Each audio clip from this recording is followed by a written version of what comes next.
Igama lami nguNokuthula Elaine Dlamini. Ngineminyaka engu-63 futhi kuze kube yizinyanga eziyishumi-nesishiyagalombili ezedlule ngangikholwa ukuthi into eyingozi kakhulu ngokusebenza ishifti yasebusuku ekhemisi kwakuwukukhanya okukhazimulayo kwamalambu efluorescent. Ngase ngichithe iminyaka engu-30 ngingumhlengikazi obhalisiwe esibhedlela iMusa General eThekwini, KwaZulu-Natal. Ngathatha umhlalaphansi ngesikhathi amadolo ami eqala ukungitshela izinto engangingafuni ukuzizwa, kodwa ngemva kwezinyanga eziyisithupha ngihleli efulethini lami, ngibuka izinhlelo zokupheka ezintathu ezifanayo, ngihlela kabusha ikhabethe lamalineni kabili, ngabona ukuthi mina nomhlalaphansi sasingazwani. Ngangidinga ukuba ndawana thize. Ngangidinga ukuba usizo. Ngakho ngathatha umsebenzi wesikhashana ekhemisi elisebenza amahora angu-24 ohlangothini olusempumalanga yedolobha, ngisebenza ishifti yakusihlwa kusukela ngo-4 ntambama kuze kube phakathi kwamabili. Indodakazi yami yayicabanga ukuthi sengilahlekelwe ingqondo. Yayishaya ucingo ivela eKapa njalo ngesonto, ingibuza umbuzo ofanayo ngezindlela eziyisikhombisa ezahlukene. Kungani ngangizenza kanjalo kimi? Ngabe angizange ngisebenze kanzima ngokwanele iminyaka engu-30? Ngabe ngangifuna ukubuyela esibhedlela, kodwa kulokhu ngiyisiguli? Ngayitshela ukuthi ngiyaphila. Ngayitshela ukuthi ngangikuthanda ukuhlala ngimatasa. Engingazange ngiyitshele kona ukuthi ifulethi lalithula kakhulu ngemva kuka-8 ebusuku. Futhi ukuthula kwase kuyinto engangiyesaba. Ngangihlukanise nomyeni wami iminyaka engu-11. Mina naye sasingahlukananga kabi, savele saphela kancane kancane, ngendlela ikhandlela elishisa ngayo lize lingasali lutho.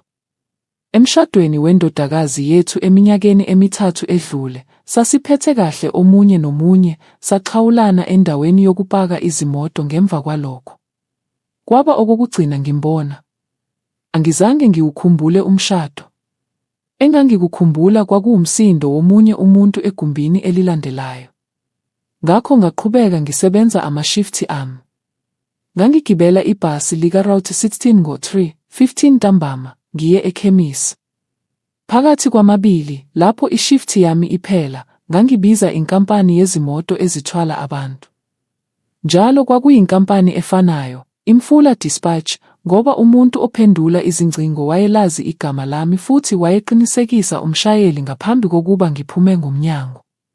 Leyo kwakungenye yezinto iminyaka yami engu-30 yobuhlengikazi eyayingifundise zona.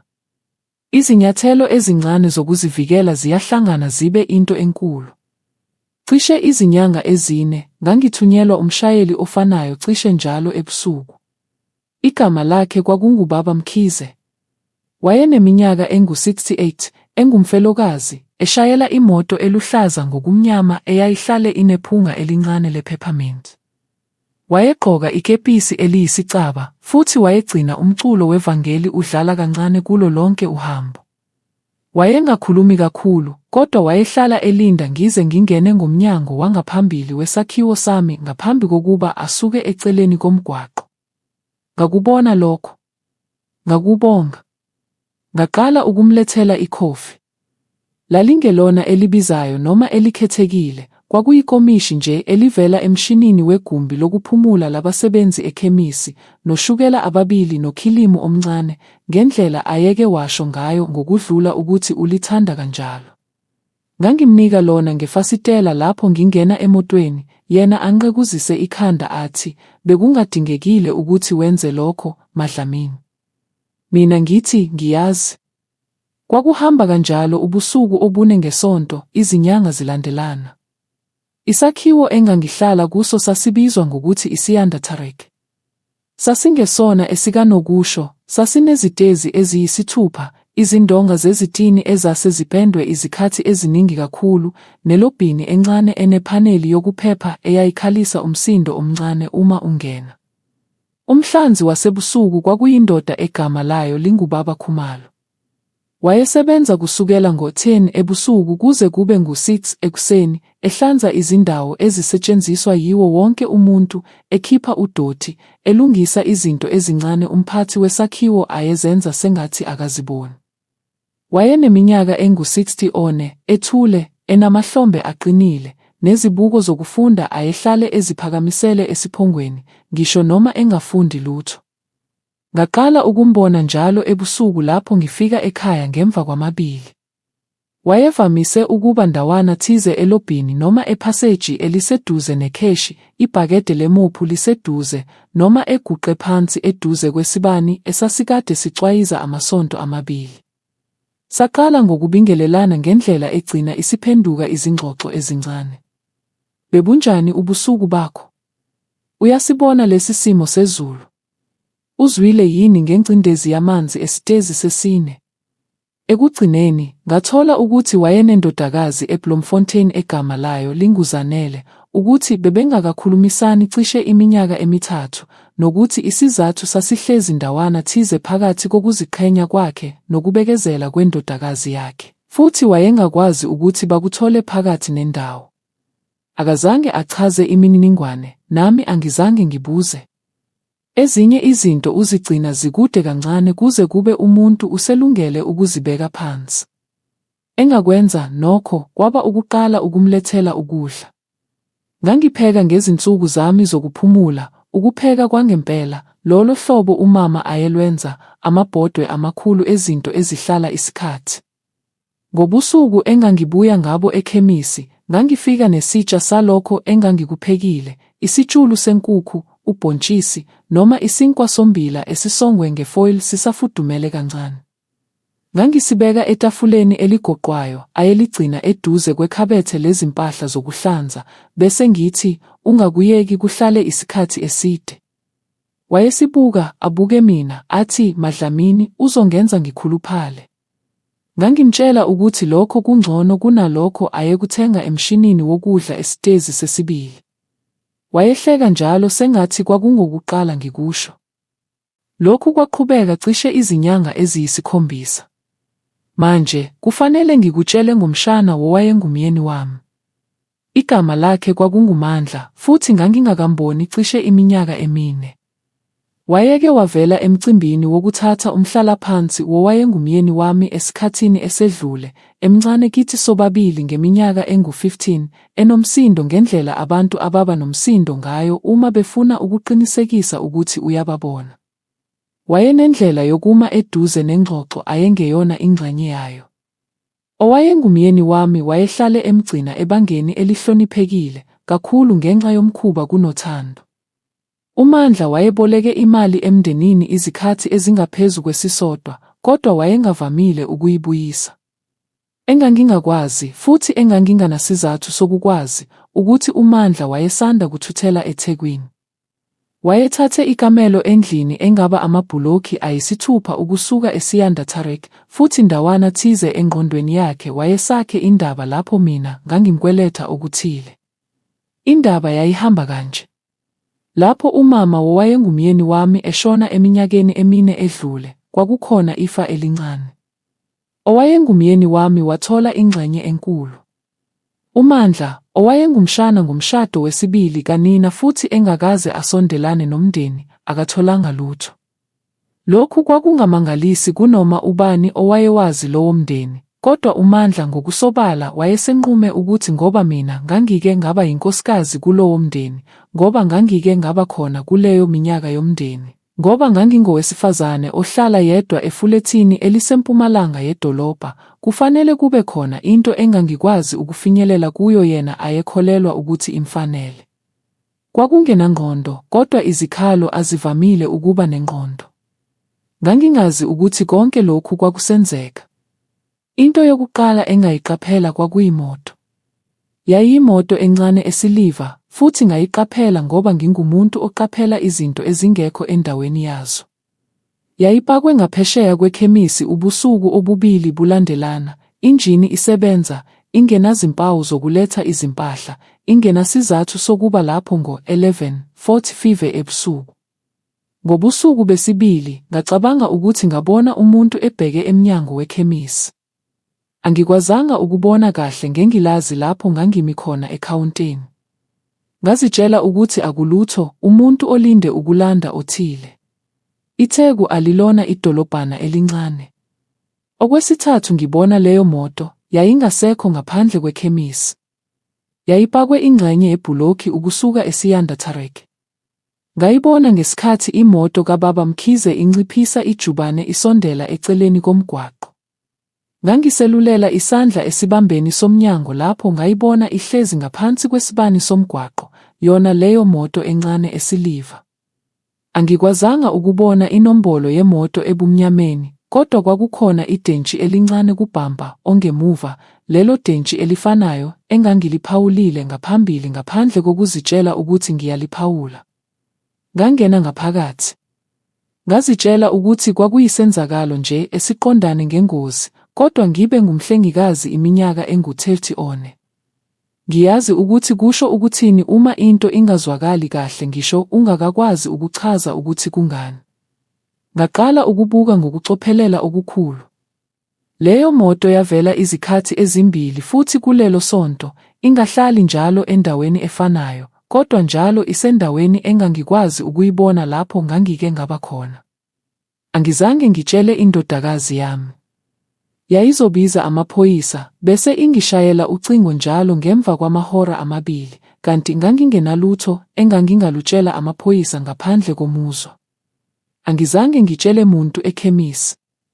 Ngaqhubeka nesimiso sami, ngagcina ikhanda lami liphakeme, ngaqhubeka nokuqaphela.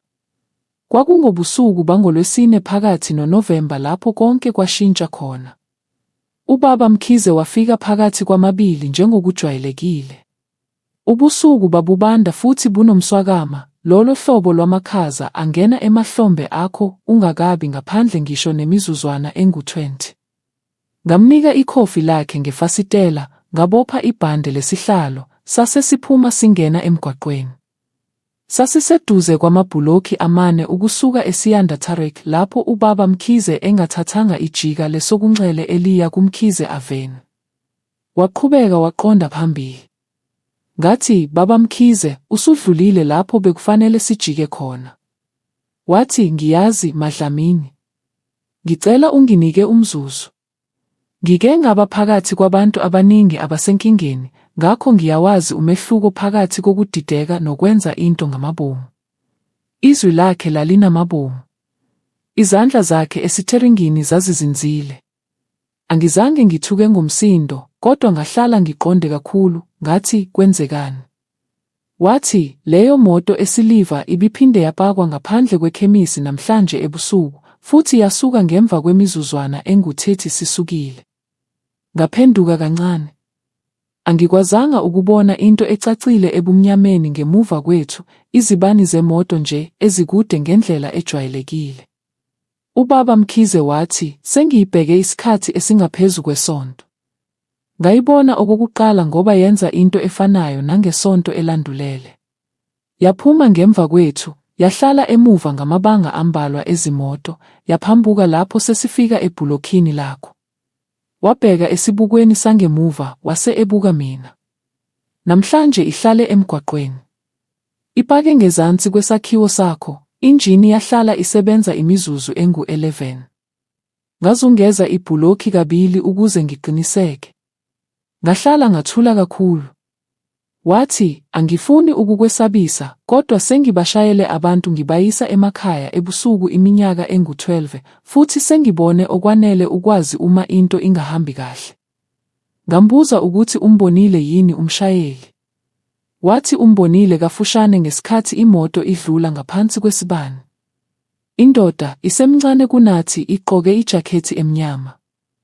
Angizange ngilisho igama likaMandla ngokuzwakalayo ngaleso sikhathi, kodwa lalingaphakathi engqondweni yami njengelitshe.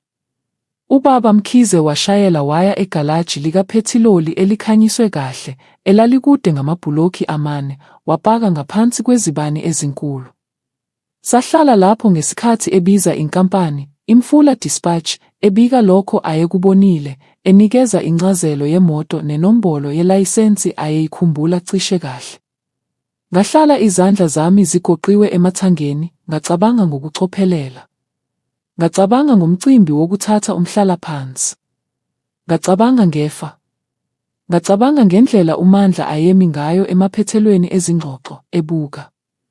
Ngacabanga ngokuthi owayengumyeni wami wake washo ngokungathi akubalulekile emlayezweni wezwi entwasahlobo eyedlule ukuthi uMandla wayengene enkingeni ethile yemali futhi wayengayiphathi kahle. Ngangingakucabanganga kakhulu ngaleso sikhathi. Ngacabanga ngakho konke lokho ngokucophelela, futhi ngesikhathi sengiqedile ukucabanga, ngangingasenakho ukungabaza. Ngangisazi. Ubaba Mkhize wangibuyisela eSiyanda Turret ngomunye umzila. Imoto esiliva yayingekho. Wahamba nami wangiphelezela kuze kube emnyango welobhini, into ayengakaze ayenze ngaphambili. Ngambonga, yena wathi vala kahle. Ubaba Khumalo wayeselobhini ngesikhathi ngingena. Wabuka ubuso bami, wabeka phansi isibambo semupho. Wathi uyaphila. Ngamtshela okungelona lonke udaba, kodwa okwanele. Imoto, isonto lokulandelwa, indoda engangicabanga ukuthi kungenzeka kube yiyo. Ubaba Khumalo walalela ngaphandle kokungiphazamisa, into eyivela kancane kunalokho abantu abakucabangayo. Lapho sengiqedile, wathi ngiyibonile leyo moto. Ngambuka. Wathi kathathu kuleli sonto, ipakwe ngaphandle emgwaqweni. Ngihamba ngizungeza isakhiwo ngaphandle ngo-11 njalo ebusuku, umthetho wesakhiwo ngemva kokugqekezwa okwenzeka eminyakeni emibili edlule. Ngayiqaphela okokuqala ngoba injini yayisebenza futhi akekho ophumayo. Ngacabanga ukuthi mhlawumbe umuntu ulinde isakhamuzi. Okwesibili, imoto efanayo, ubusuku obuhlukile, into efanayo. Okwesithathu, ngayibhala phansi inombolo yayo. Waya ekhabetheni lezimpahla zokuhlanza, wakhipha iphepha eligoqiwe eshalofini lapho ayegcina khona ibhuku lakhe lokubhala okwenzekile. Wanginika lona. Ngilibambe ngezandla zombili. Ngathi, Baba Khumalo, lokhu kubalulekile. Ungavuma ukukhuluma namaphoyisa? Wathi, bengivele ngihlela ukwenza kanjalo. Ngifuna ukukutshela ukuthi ngazizwa ngiphephile ngalowo mzuzu, futhi ngazizwa kunjalo. Kodwa ngifuna nokukutshela iqiniso, ngachitha bonke lobo busuku ngihleli efulethini lami, ikethango lomnyango likhiyiwe, amalambu evuliwe, futhi angizange ngilale kwaze kwedlula u-4 ekuseni. Indodakazi yami yashaya ucingo ngalelo sonto. Ngayitshela. Ezinsukwini ezimbili kamuva yayisendizeni iza kimi. Amaphoyisa athatha inombolo yemoto ubaba Khumalo ayeyibhale phansi, ayilandela yafika esivumelwaneni sokuqasha imoto ngaphansi kwegama elihambisana nelikaMandla. Umseshi wathintana nowayengumyeni wami, owaqinisekisa isimo somndeni nezinkinga zemali, futhi wathi, ngaphandle kokumangala okuningi ezwini lakhe, wayekhathazekile ngesimo sengqondo sikaMandla izinyanga eziningana. Wanikeza umongo umseshi athi wawusizo. Okwavela emasontweni amabili alandelayo ukuthi uMandla wayethole ikheli lami kudokhumenti endala yomndeni, futhi wayesebheke isimiso sami cishe inyanga yonke. Wayengakakenzi lutho olungathathwa njengobugebengu obusobala, kodwa wayeshayele owayengumyeni wami izingcingo ezimbili emasontweni angaphambilini. Enye yazo yayikhuluma ngami ngendlela owayengumyeni wami ayeyichithe ngaleso sikhathi njengamazwi amunyu nje. Ngombiko kaBaba Mkhize, ibhuku likaBaba Khumalo, nobufakazi bowayengumyeni wami, umseshi wakwazi ukusungula iphethini yokulandela nokuhlupha umuntu ngaphansi komthetho waseNingizimu Afrika. uMandla watholakala endlini ayeqashe kuyo ikamelo, wathathwa wayophenywa. Kamuva wabekwa icala. Ngeke ngikutshele ukuthi inqubo yomthetho yayishesha noma yayingenazihibe, ngoba yayingekho kanjalo. Yathatha izinyanga, futhi kwakukhona izinsuku lapho ngangikhathele khona yikho konke, ngikhathele izitatimende, ukulinda, nokungaphatheki kahle kokuthi impilo yakho yangasese ihlolwe. Indodakazi yami yahlala amasonto amathathu, yase ibuyela eKapa, yangishayela ucingo nsuku zonke izinyanga ezimbili. Lokho kwakungaphezu kokuba yayike yangishayela onyakeni owandulele uma kuhlanganiswa konke, kodwa angizange ngikusho lokho ngoba ngangijabule ukuzwa izwi layo. Engingakutshela kona ukuthi uBaba Mkhize noBaba Khumalo bobabili babizwa ukuzonikeza izitatimende, futhi bobabili bakwenza lokho ngaphandle kokungabaza, ngaphandle kokukhononda, benokuthula okuqinile engangihlale ngikuhlonipha kubantu abaziyo ukuthi benzani. Ngamlethela uBaba Mkhize ukudla okuphelele, hhayi ikhofi kuphela, ngesikhathi esilandelayo lapho ngimbona.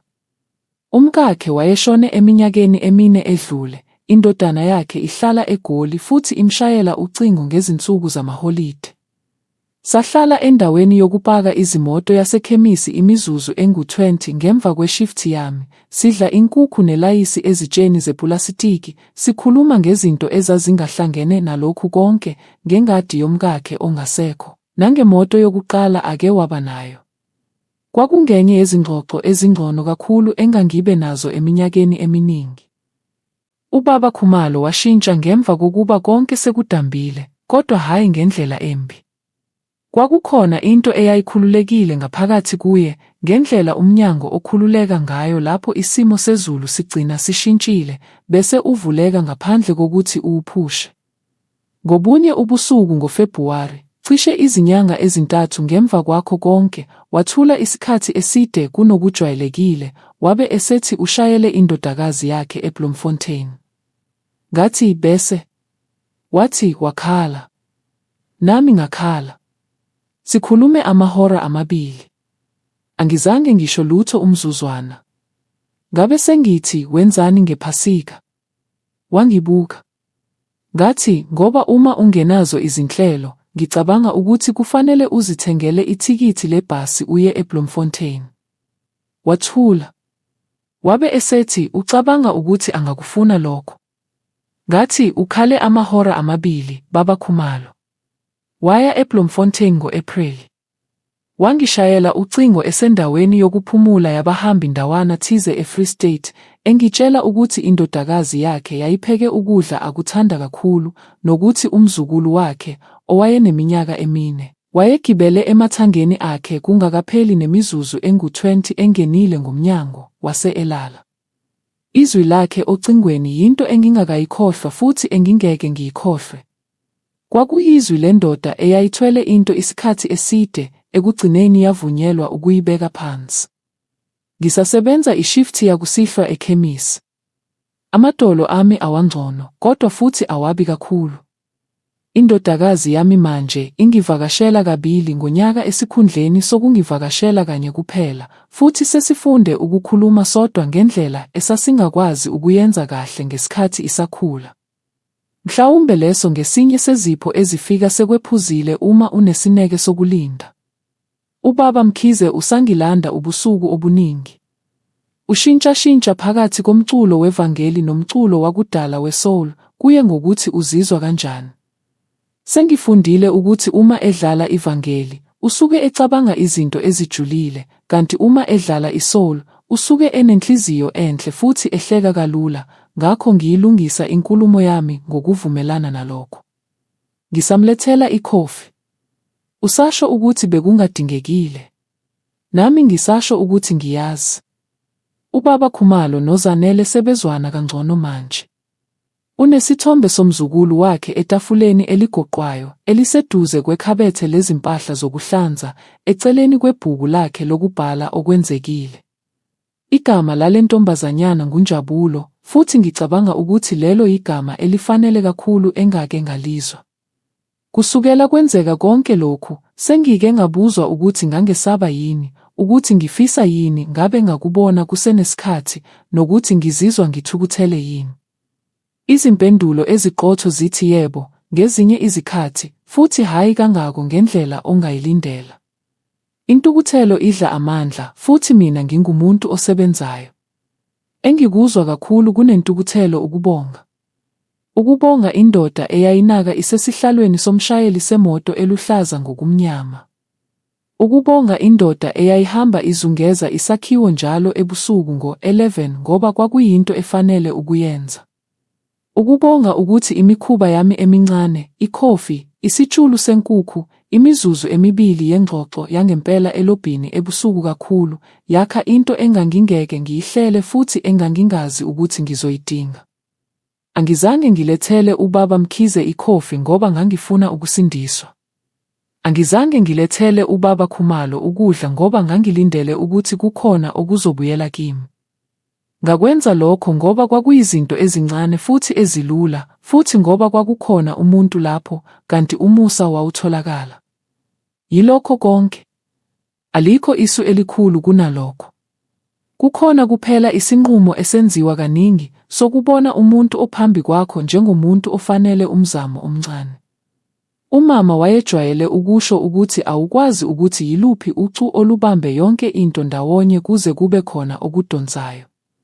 Ngicabanga ngalokho manje lapho ngingena ngomnyango welobhini ngemva kwamabili, ubaba Khumalo ephakamisa amehlo kulokho asuke esebenza kukho. Ngicabanga ngakho lapho ngingena esihlalweni sangemuva semoto kababa Mkhize, ngimnika inkomishi yekhofi ngesikhala esiphakathi kwezihlalo zangaphambili.